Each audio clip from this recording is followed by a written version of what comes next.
Jama'a dan Allah dan annabinsa ku taimaka ku dangwala mana subscribing a wannan. Dai wannan istila'in da ya same mu na ruwa tun hekaran jiya mazan nan suke fama ba ci ba tun hekaran jiya suke fama har kawo jiya bayan karfe 12 ta dare har ya zo har karfe 1 suna fama ruwan yadda ya mana gabaki ɗaya mana kankat kaya ma ba mu tsinci wani ba gabaki ɗaya ruwan ya mana kankat. Muna cikin ittila'i na ruwan ƙasa, ruwan kogi ne zai addabe mu saboda mun nemi taimakon buhuna an taimaka mana abin ya fi ƙarfinmu ba dare ba rana wajen satinmu biyu muna fama da wannan aiki.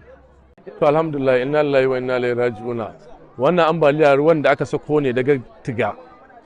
Mun samu ambaliya a ƙasar Dabi, Dingare, Majiyawa, Gabarin, 'yan dutse, Malama 'yan dutse, Chori, Bujaba, Auramo, Sankara da kuma garin Gada. Wannan ambaliya mun same ta sakamakon wannan ruwan da aka sako shi daga Tiga, kuma an samu asarar rayuka.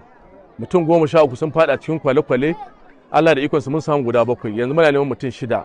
A mutum 7 nan mutum 2 Allah ya karɓi rayuwarsu, mutum 5 suna asibiti amma jikin nasu da sauki.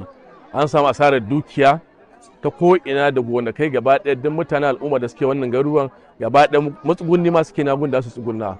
Shine yanzu kokarin da muke mu samu ba su tsugunnin da su dan zauna na dan wucin gadi. To muna kira da gwamnatin tarayya da gwamnatin jiha a kawo mana dauki cikin gaggawa. Mu a jihar Jigawa karamar hukumar Ringin wannan mutane sun yi asara ba mai maida musu sai Allah. Wallahi mu dai hali mun shiga hali mai yawa tunda gonakanmu duk sun cinye da ruwa, amfani ba ebohi ba. Nan ga ruwa ya malalo cikin gari, ga rusau, ga abincin da za a ci ya nitse a cikin gonakai, ga kuma ya higo gari duk iya ta mana ta'adi, ga hina he gidaje ne suke ruhewa, kuma abinci ya nitse a cikin gonakai. Wannan hali alhamdulillah sai dai mu ce mun yi wa Allah godiya, sai dai mu ce inna lillahi wa inna ilaihi raji'un. Mun haɗu da ibtila'i na ruwa wanda ya rikita mana rayuwa gaba ɗaya, mun rasa inda za mu sa kanmu. Matayenmu da 'ya'yanmu da iyayenmu ga su sun shiga wani irin yanayi, an rasa inda za a sa kai.